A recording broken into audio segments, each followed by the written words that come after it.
الخوت مرحبا بكم عند باكو لوكاسيون. كيف ديما كنوعدكم غادي نوفروا لكم الحديد ديلوكس بمناسبه راس السنه. اليوم وفرنا لكم واحد الطوموبيل اللي هي غنيه عن التعريف اللي هي الكوبرا. بغيتي تمتع انت وليداتك ولا عائلتك ولا المدام ديالك، ما عليك غير تواصل باكو لوكاسيون. النمره ديالي راه كتكون في الوصف، واللي بغى شي حاجه ولا بغى نمرتي بيرسونيل دخل عندي راه كنجاوب على لي كومونتير الناس كاملين. وهذا الشيء كله اللي كنبارطاجي معكم في هذه السيارات هادو راه حتى شي حاجه ما ديالي، كلشي ديال الله وكلشي ديالكم. واللي بغى شي حاجه مرحبا به، وحنا راه الاشاره وسيرفيس مضمون.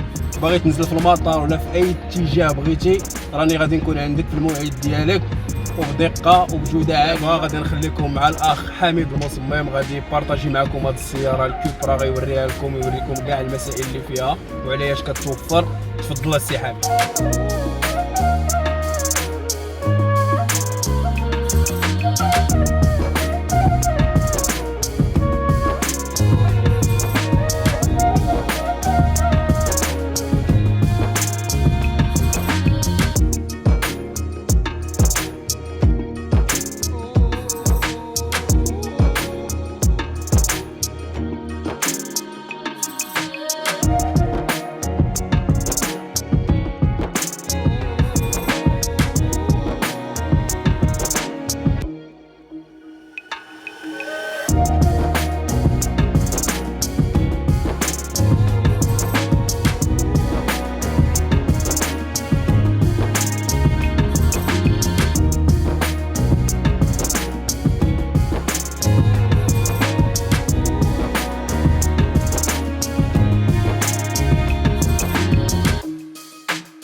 الخوت السياره اللي وعدتكم بها ديال راس السنه راه واجده حاليا في حي منصور روكار. اللي بغى مرحبا به عند باكو لوكاسيون، راه كنخلي لكم ديما النمره في الوصف. اللي بغى شي حاجه يتواصل معايا بها، وراني كنجاوب على لي كومونتير ديال الناس كاملين، وكلكم راكم عزاز والله يخلي لكم ما عز عليكم. واللي كيتمنى شي حاجه في قلبه ربي يسهل عليه بها. وما تنساوش تدعمونا بالاشتراك وتعليق وتفعيل الجرس وبارطاجيو مع الحباب ديالكم باش نبقاو ديما اجور. تهلاو ليا في راسكم.